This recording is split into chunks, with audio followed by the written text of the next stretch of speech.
If you enjoyed podcasts like this, you should check out our other shows on Health Podcast Network.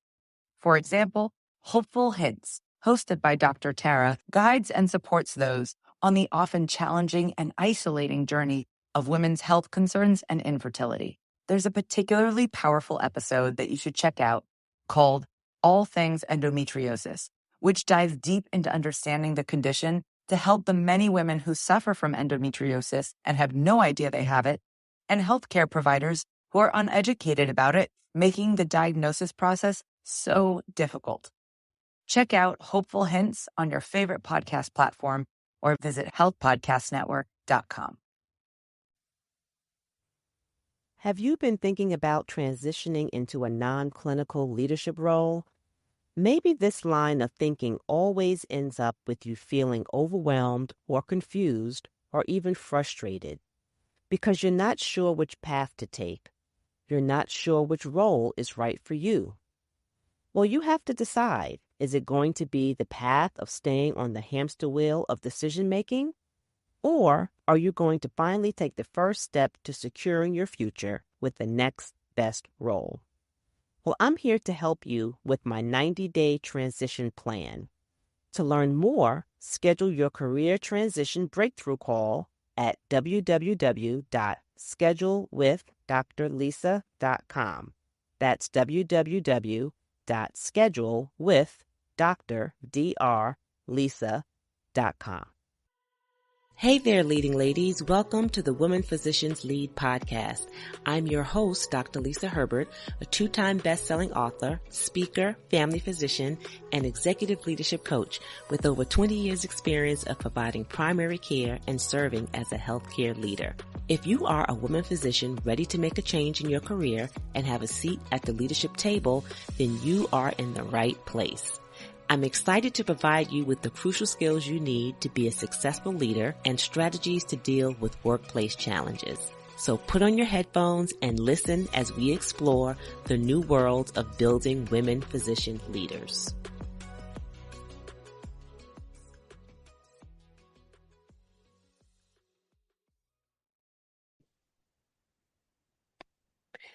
Hello, everyone. Welcome to another episode of the Women Physicians Lead podcast. I'm your host, Dr. Lisa, board-certified family physician, best-selling author, speaker, and executive leadership coach. And I'm excited today to have a guest with us. Her name is Mary Stutts, and she is the CEO of the Healthcare Businesswomen Association. So I'm really excited to get into this interview today. Mary and I had met at a conference recently at South by Southwest, which was amazing. And after talking with her there, knew that I had to get her on the podcast for her to share with us her journey. So I'm going to give you a little background in terms of Mary's leadership journey. So as the CEO of the Healthcare Businesswomen Association, she leads the global mission to accelerate the advancement and impact of women in the business of healthcare and health equity. Mary brings to HBA over 30 years of experience leading the integration of corporate branding, marketing, health equity, inclusion, and digital innovation for biopharm, healthcare, and media companies. Her expertise has led to leadership in various organizations and Fortune 500 companies like Genentech, Bayer, Bristol Myers Squibb, United Health Group, Kaiser, and many, many more.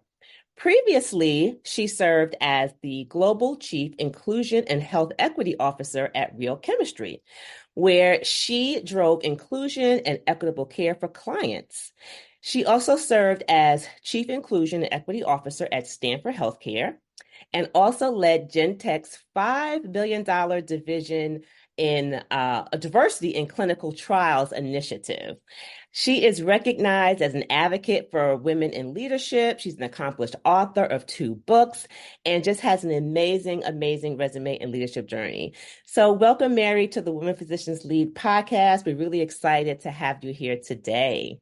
Well, thank you, Dr. Lisa. I'm excited to join you. And as you said, we had a great conversation at South by Southwest where you were on a panel and I heard you speak. And it's just phenomenal. So kudos to you, too, for all that you're doing in the space of healthcare and health equity. So, yeah, I was excited when you asked me to join you on the podcast. So delighted to join you today. Thank you. Thank you so much. And I want to, just share again your leadership journey and tell us a little bit about your work, and your current position as CEO. So, here on the Women Physicians Lead podcast in season 5, we're talking about transitions. So, we all go through transitions in our personal life and in our professional lives. And for many of the women listening to this podcast, they may be in a transition in terms of their own profession. Maybe they're transitioning into a leadership role, or they are just starting to enter into a leadership role. And a lot of times those transitions can be really difficult. So, thinking about your own career and your leadership journey, who or what may have been instrumental in that decision in terms of you going into and pursuing leadership up until the role that you have today? Yeah. So I think that for me, a lot of my whole career journey has definitely been driven and inspired by recognizing the need and having the desire to help people. And so initially, my undergraduate degree was in broadcast communication. So I actually started my career producing and hosting public affairs television programs. And that's how I became interested in healthcare. As I was doing that in the broadcast industry, I realized that from the public affairs perspective, those healthcare programs were the ones that were most beneficial to the audience and actually provided, a lot more impact for them. And that's when I made the decision of, you know what, I think I want to move into healthcare as a real field for me. And that led to my first healthcare job at Kaiser Permanente in their public affairs department. And I just wound up having some amazing mentors, the two women who hired me, as well as then eventually the man who became my boss, who eventually became the CEO of Kaiser, Bernard Tyson. But certainly he was so those two women who gave me that chance, that break to be in healthcare, even though I did not have any healthcare experience per se. And then the Bernard becoming my boss, who gave me an opportunity via an interim role and making it very clear as the organization went through a re-engineering that this is an interim role. You have a lot of potential. You've done a lot of great things, brought some great ideas. So we want to keep you, but we're going to put you in this interim role and see how you do. And if you do well, we'll find a job for you. And if you don't, you're going to get a package and be exited from the business. So the fact that he gave me that shot, one, but two, gave me a very major project for the business of creating the organization's first community benefit plan, creating the strategy for that. And again, I'd never really done that before, but shepherding me through that to finally get to something that was acceptable, after like two different tries that were not good. It's like, oh my God, if I come there a third time, I'm going to get fired. So, but getting me to the point, and the fact that he gave me the chance to do it, I learned so much from him as a coach and a mentor. And he was a sponsor before the sponsor was a thing, right? Mm-hmm. And he did sponsor me and putting me in that interim role, but also positioning me to do more.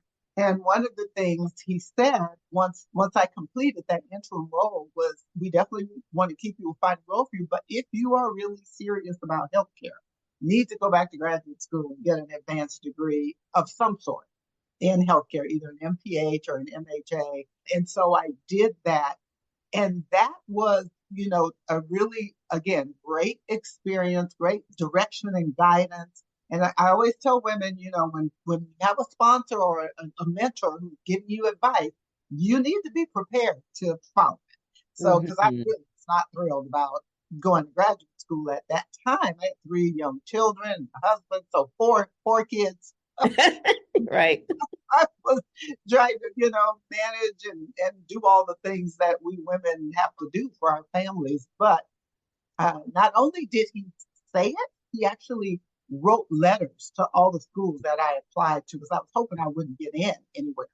But by the time he wrote letters, one day I got in there pretty much. So, but the point is that set me on this whole new trajectory. I had only thought of healthcare as the provider. side, working in the hospital and health plan side, but biotech was just heating up then.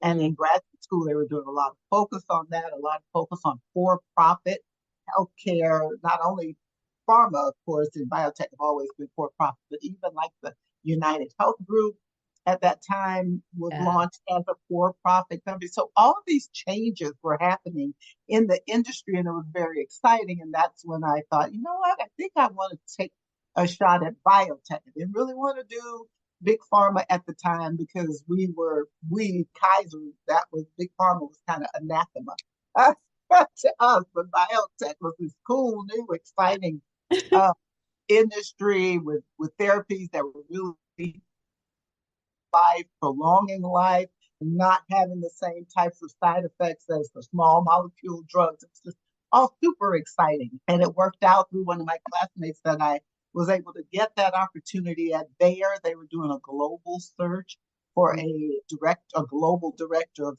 public policy and communications. And I ended up applying for that job.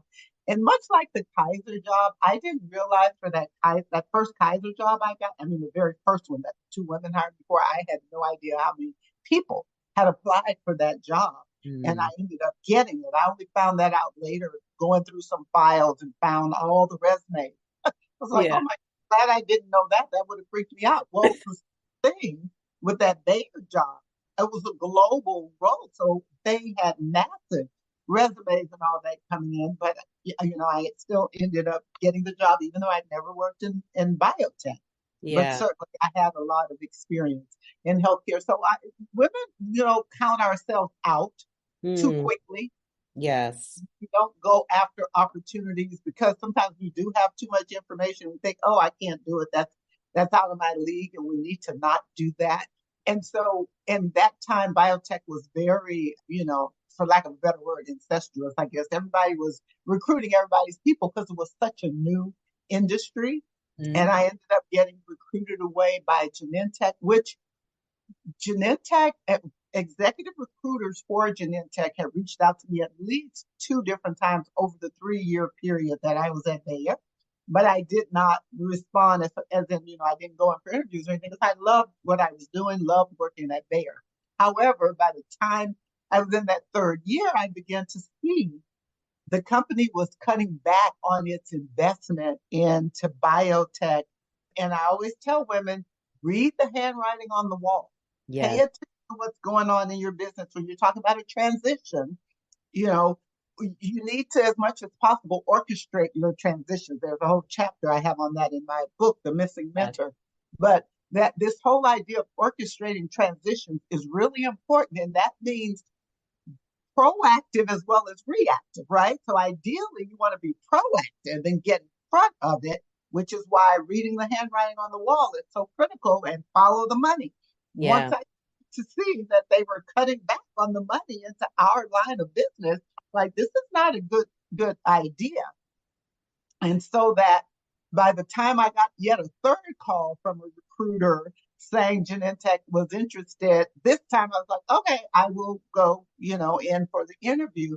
Ended up getting that job. I will never forget that I was hired in July. I started in July of that year. 2 months later, in September, Bayer did a massive layoff. Oh, wow. Of so many people, and including some of my colleagues, and then on the biotech side, and they were calling me like, you knew this was happening. Why didn't you say anything? I didn't know anything. Yeah. But I read the handwriting on the wall. Pay attention. Pay attention. Trust your gut too. Yeah. What's around you. So that's the proactive approach. But then to your point, sometimes we're reactive. Now, eventually, I accepted a role at Elan. Me and a lot of my Genentech folks wound up going to Elan after Roche bought Genentech. And we were hoping to recreate, reinvent some of the same things we did at Genentech for Avastin, the anti-angiogenesis cancer drug, for Elan's Alzheimer's drug. And so at the end of the day, although the drug did work, it did what it said it was going to do, which was to remove the plaque from the brain. There was no change in the progression of the disease. So ultimately, from that perspective, it didn't work. And we all ended up getting laid off, right? And so that was fine. I mean, at the end of the day, it's high risk, high reward when you're working in biopharma. And there's always the risk that your therapy is not going to work. So we knew what we were getting into. It's not exactly the same, but still, when it's a reactive situation like that, where you have to react, this is where it is invaluable to have in your Rolodex, even though people don't have Rolodex anymore, in your phone contacts, as many executive recruiters as possible that you built the relationships with over time, that they know who you are when you might need them. And so in my case, and this has happened to me twice now at different roles, where the recruiter called me. I didn't even get a chance to start calling them recruiters, but in this case, they saw, right, that Alon, the drug didn't work and they were laying off people. So executive recruiter reached out to me. Hey, DMS is hiring a VP with your skill set. Are you interested? And I'm like, of course, BMS, absolutely. But that so when I say be prepared, you can't know, right? When you can't 100% know, you can watch the handwriting on the wall, but you also can make a decision that I get it, it's a risk, but I'm gonna hang in there and stick it out. I don't want to be the last one turning off the lights in here, but I do want to give this a shot. I want to see it through. So either way, you have to have some type of plan for yourself. And like I said, your connections and your network is huge under any circumstances for transition, either proactively or reactively. And so that was critical. So this other story I just have to tell you. So this talks about the importance of social media. So my sister and I convinced my mother to move to California from Chicago, where she had lived for like 64 years, originally from Louisiana, but she had moved there when she was a young woman. We were all born in Chicago and all that. But anyway, we convinced her to move to California with the understanding that we were both going to help take care of her. And so we did that. And shortly after that, I get the BMS job and go off to, where was that? New Jersey, to Princeton. And I was there for a couple of years and it was great and all that. But after a while, my sister, called me. She's like, hey, I thought we were supposed to be doing this together. What's up? I was like, okay, I will come back. So literally, all I did, I didn't even get a chance to reach out to a recruiter. All I did was change my location on my LinkedIn. I literally, after I talked to her, went into my LinkedIn account, changed my location from New York, New Jersey, back to San Francisco Bay Area. And like that day, a recruiter called me from one of the big search firms. Are you back in the Bay Area? Like, no, but I need to be because of this. Wow. She's like, I have the perfect job for you. It was Comcast, NBC, Universal. I'm like, Comcast, NBC, did you read my resume? I didn't have I'm like, no. They need your skill set. It's this whole digital event. It's about digital equity, much as I'm focused on health equity, but the digital equity piece is ginormous and very similar as far as access and capabilities that it gives to people. But anyway, so that's how I got back to California. It was amazing. I was there for 4 years. But when my boss, I wanted to get back directly into healthcare, and so accepted a position at Stanford Healthcare. And that's where the global, so I happened to be in the right place at the right time, right? Because I was brought in to do the corporate relations and all of that, as Stanford had created its own health plan. And they were launching that, publicizing it, even though their focus was to only launch it with companies based in Silicon Valley. So Apple, Google, Hewlett Packard, all of these were the customers whose employees could have the Stanford Health Plan as a part of their offering, healthcare offering from their employer. So helping to launch that whole thing, which was very exciting. Something interesting that happened in the midst of that was the Me Too movement. And the Me Too movement, with the challenges women were having in the workplace and all of this stuff, that actually preceded the George Floyd incident. And that's when it was during the Me Too movement that Stanford created its first global inclusion and health equity role.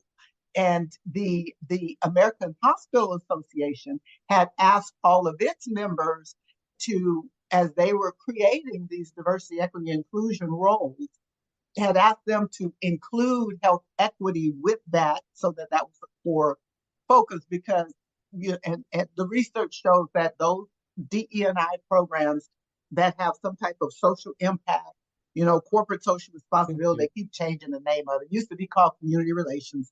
Then it was corporate social responsibility. Now it's called social impact. But whatever, the research shows that if you incorporate that into your DE&I work, you get better employee engagement and success, all of that. So they have asked their members to do that. And that's why the health equity piece was a part of my role, which was phenomenal. I loved it. It was perfect for me. Because, a lot of us, especially leaders of color, were doing inclusion and diversity work and health equity work. I was doing that at Kaiser before DE&I was even a thing. Yeah. Before it had a name, right? We naturally were doing it. We were naturally helping to recruit diverse employees to the company. All of these things. So that was something that happened at Stanford, which, as you can imagine, I had not orchestrated that. In fact, like I said, I came there doing something else. So when the CEO, but I kept doing my other stuff. I've always been out speaking as a leader of color, as a woman. I've always championed women in leadership. So I was always visible doing that. And that's another thing I always tell women, be unabashedly visible. People don't know you exist. How are they going to open these doors for you? But I was always doing that. So when the CEO called me in to meet with him, I was like, oh, Lord, what meeting is this? That the CEO of Stanford is having a meeting with me, and I had met with him before, but usually I initiated those meetings because of something I needed to meet. He had never initiated a meeting. So I'm like, oh, I'm about to be fired or something. What's going on here?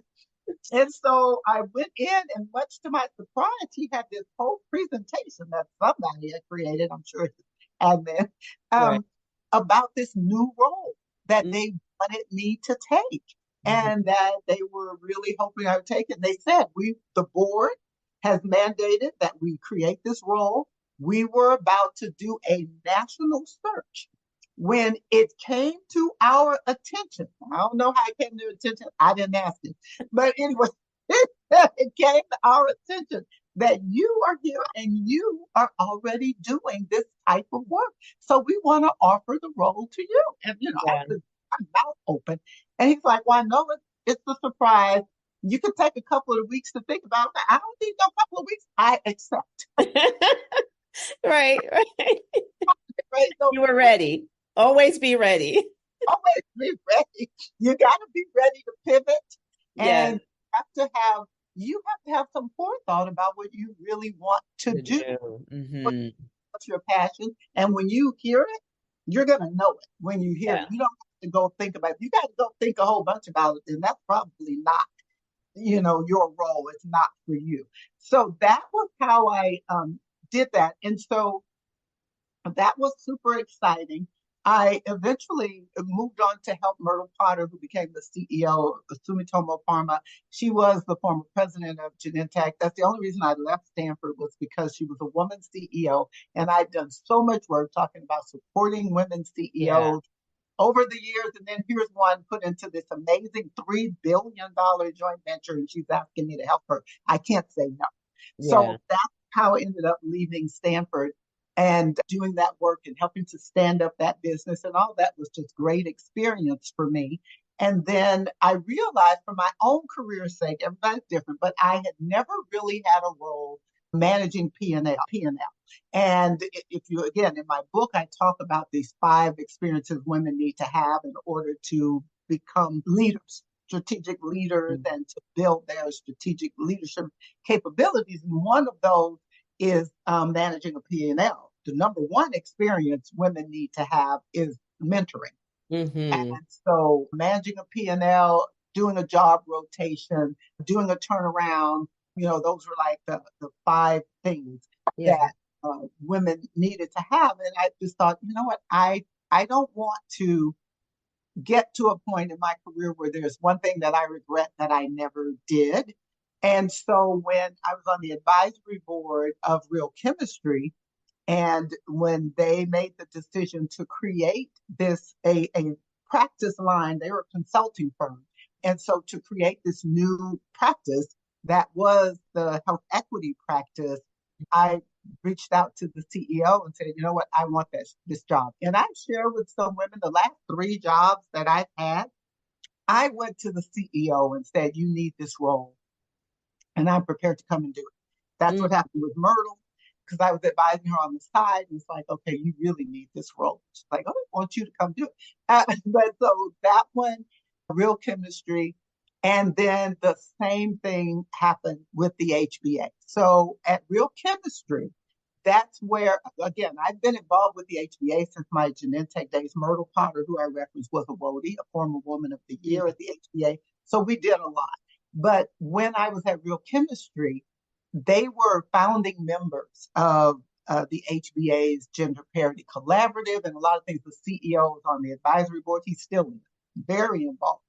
And so the woman who was their COO happened to be leaving at the time I was coming, and she had an HBA. She was on the board, the global board.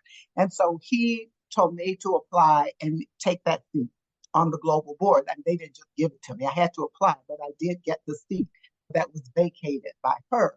And so then I was on the board of the HBA and loving it and learning more.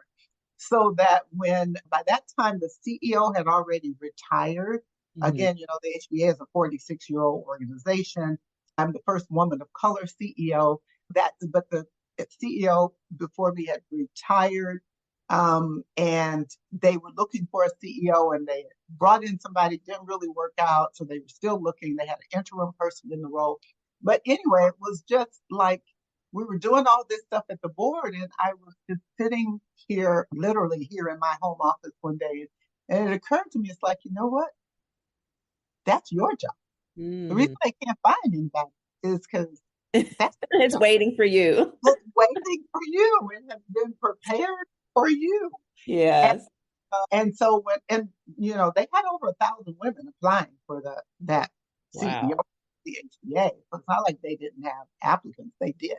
But when I reached out to the board to say I was interested, they were thrilled, but I still had to go through the process like everybody else, and ended up getting the job. But so again, it's read the handwriting on the wall. So first of all, it's be prepared for transitions proactively and reactively. Yeah. And then read the handwriting on the wall, see what's going on in your business. Make sure you're visible. Be unabashedly visible is the other that I say. But, be prepared to go after what you really want. When you see something you really want, go after it. What's the worst they could say is no. Absolutely. Right? Yeah. Absolutely. And those things seem to have definitely served you very well. Sure. And I think that sharing your story, and thank you for sharing your story, because in that story, I think it just really gives us a overview of what transition actually looks like and some of the things that you kind of summarized as well. But when I was listening to you, and from the beginning, the first thing that came to my mind for me was to really start thinking outside the box, because you started off in broadcast and Yeah. then ended up in healthcare. So think outside the box, have Yeah. mentors and sponsors, obviously Mhm. make the most of opportunities. You were given a chance to do a job, right, on an interim basis, and it turned into something really, really great. Yeah. That's Um, exactly right. yeah, fill in the gaps, with skills and education that may help you to advance. Apply even when you don't feel like you kind of have any experience, because you mentioned as women, we tend to do that, right? Feel like we have to check all the boxes. So Mm-hmm. yeah, and then all the other, wonderful things that you mentioned as well, I think is very, very, very helpful. So tell us a little bit about your role as CEO in HBA. What do you do in that role? What does that look like? And Yeah. You, sir. So the first thing I did when I became the CEO of the HBA is what I do whenever I go into a new role, which is what I call my listening tour. So I launched that listening tour where I went out and talked to all different stakeholders, a good cross section, clearly not everybody, but a good cross section. And I said that as I was coming in, and I've done it every new role is look, I need to take the first couple of months to do my listening tour, go out and talk to the various stakeholders, employees as well as external stakeholders, and find out from them about what they perceive as what's working, what's not working, what are their priorities. And so the board loved that and did that, and just finding out, first of all, I was just amazed at how passionate people are about the HBA, men and women, how much they love it. So I said to the team, it's amazing that people bleed HBA purple. They just really love the organization.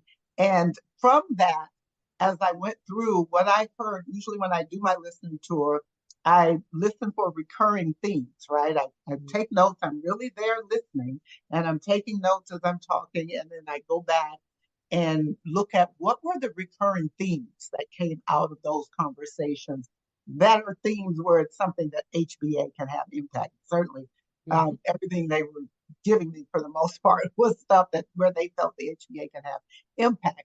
So while I was doing that, I also realized that we were in year 2 of our current strategy.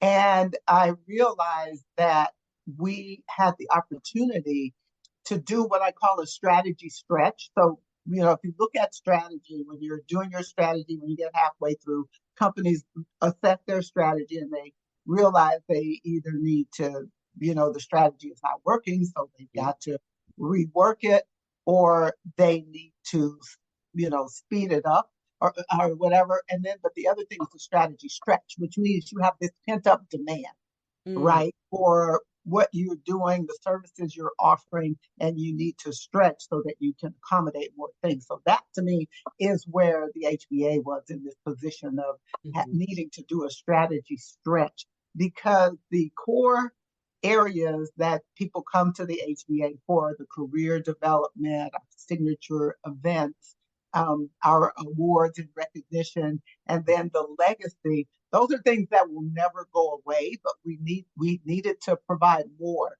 to people, more awards and recognition, expand our career development even more, even like digitally, and making sure more women could get it, that kind of thing. So we started doing that even as I was working on the listening tour.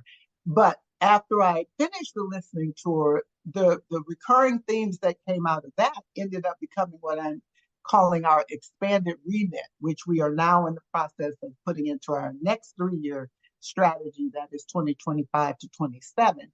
And so one of those things that I heard loud and clear was we need to focus more on women's health and wellness, and help with women's health equity and wellness for women in the healthcare workforce, because that's who our audience is. And as you know, we have up to 76% of the healthcare workforce in the U.S. is female, 84% on the public health side, and 62 to 70% range in globally. But those women are leaving the healthcare workforce in droves, and we don't have the pipeline to replace them, one.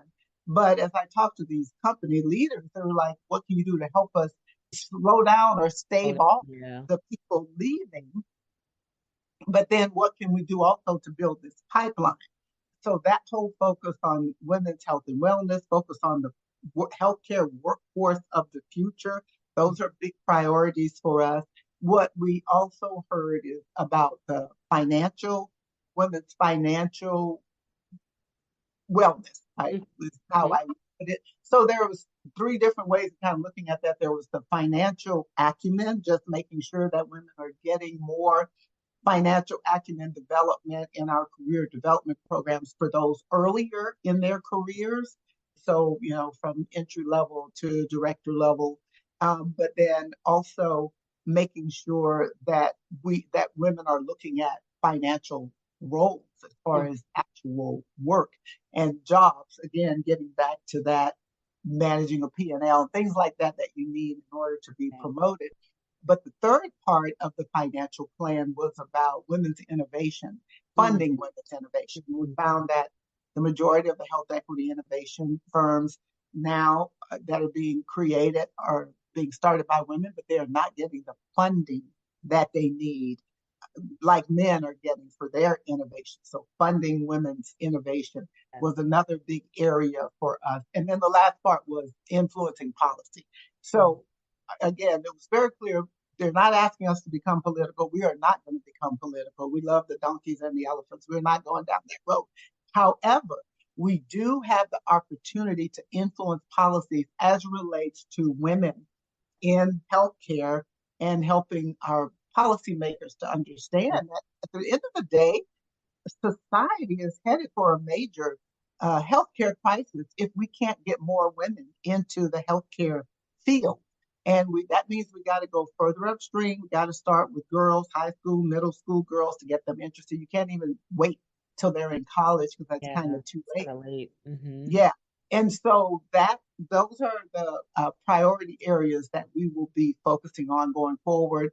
We also need to clearly focus more on senior level women. And again, making sure that they are advancing and all that, but also understanding what do we need to do to keep them in the workforce and how can we support them as they are already in these very senior level roles. And this gets back to the health and wellness piece, because we know that the McKinsey paper that just came out in January that talked about the $1 trillion opportunity to close the women's healthcare gap, because we know women live longer than men, but we have less healthy years than men.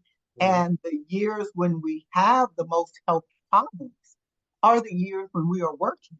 Hmm. So all of this ties back to the negative impact on the healthcare workforce.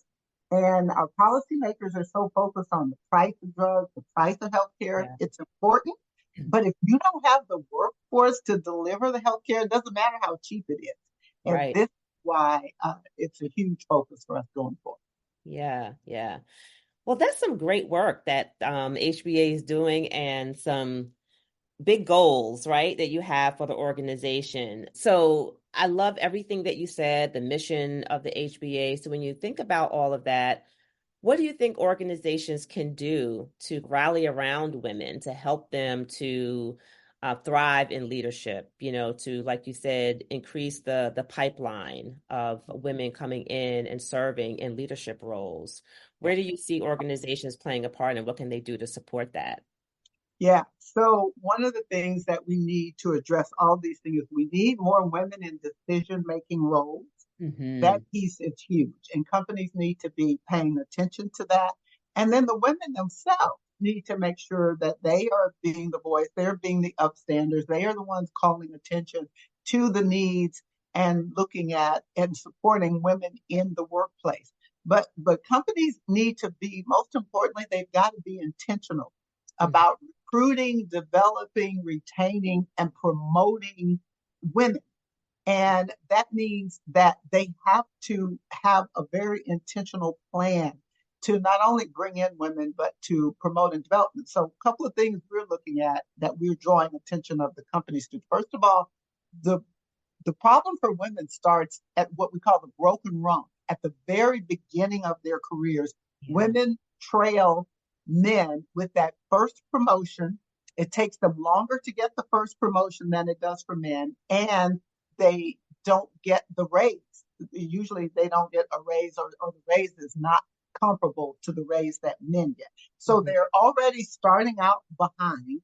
And for a lot of women, they never catch up. So Uh, that's the other thing is addressing the paper ceiling.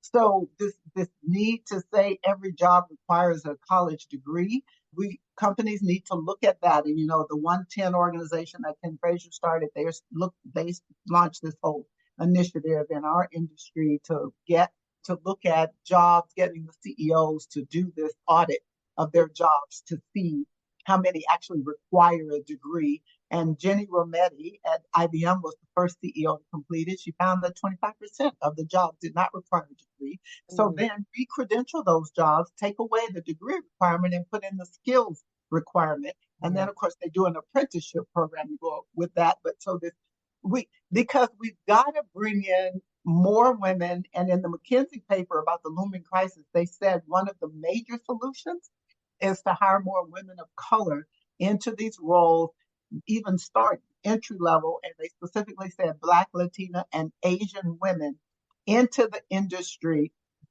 early on. And we know globally women have the potential to be the solution, but often don't have the opportunity.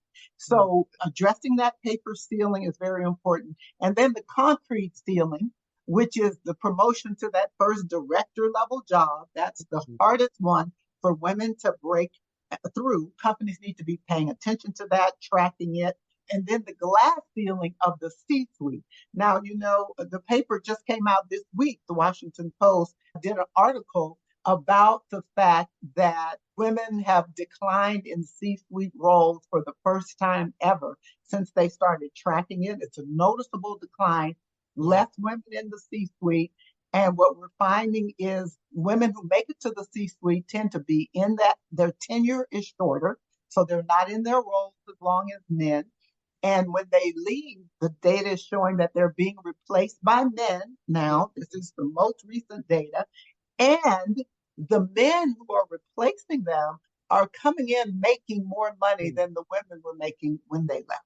Yeah. So we've lost ground. So it's very urgent right now for companies to know this data. The HBA is very focused on making sure our 160 corporate partners know about this data and that we are partnering with them to help address this and improve so that we don't lose all this amazing ground we've made for women, and helping them understand the urgency of it is that this is the majority of the workforce. This is a threat to all society. Every industry needs healthcare. Yeah. Women, yes. Definitely.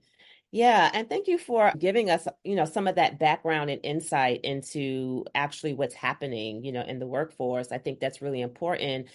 I think it's really concerning, the last piece that you shared about the Washington Post article regarding women not even wanting to go into, right? Not even wanting the C-suite roles anymore. And a lot of that may have to do with the fact that, once in these roles, a lot of us are, like you mentioned even earlier, suffering in terms of our health and wellness, right? Physical and mental, in those roles.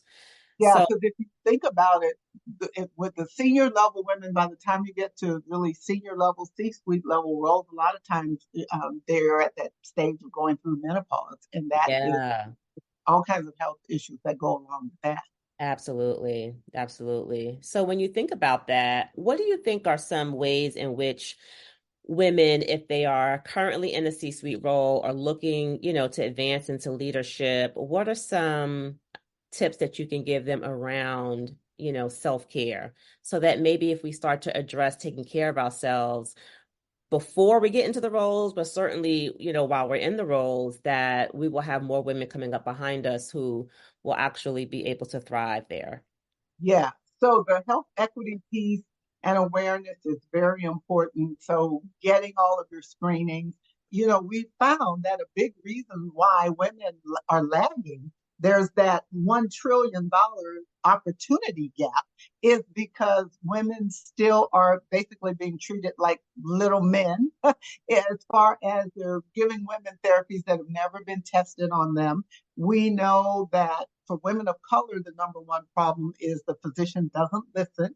That's why we have such horrible health outcomes when it comes to cancer. Even the maternal and infant morbidity rate is so high, all of those things, because the physicians don't listen, don't take us seriously. And for white women, they think it's all in their heads. They don't believe that it's a real thing. But all of that results in women being diagnosed much later. And we know, again, for women of color, because the physician is not listening to the symptoms, not running the tests that they should be running, by the time they finally get to that point, the disease has progressed to stage 3 or even stage 4. when there's very little likelihood that anything can be done. Now, I did the first diversity in clinical trials initiative in the industry when I was at Genentech, and even then, we found that women of all ethnicities and people of color were not being offered the option to participate in clinical trials, and they were not, once a therapy was even approved, they were not being offered the newest, most innovative therapies. And it's sad to say that those are still the results, even now, from something that we found 10 years ago. And you look at lung cancer and cardiovascular disease, those are the number one and number two killers of women. Those diseases are primarily found in men. So the physicians aren't even screening for that. If they hear from a woman that she doesn't smoke, they don't even screen. But lung cancer in women, these women have never smoked and they still get it. So this type of, not really proactively treating women is a real problem, which is why we advise women to learn how to advocate for themselves. But I am cautious to use that word advocate. And I say to a lot of people, we say that, but that's our healthcare speak.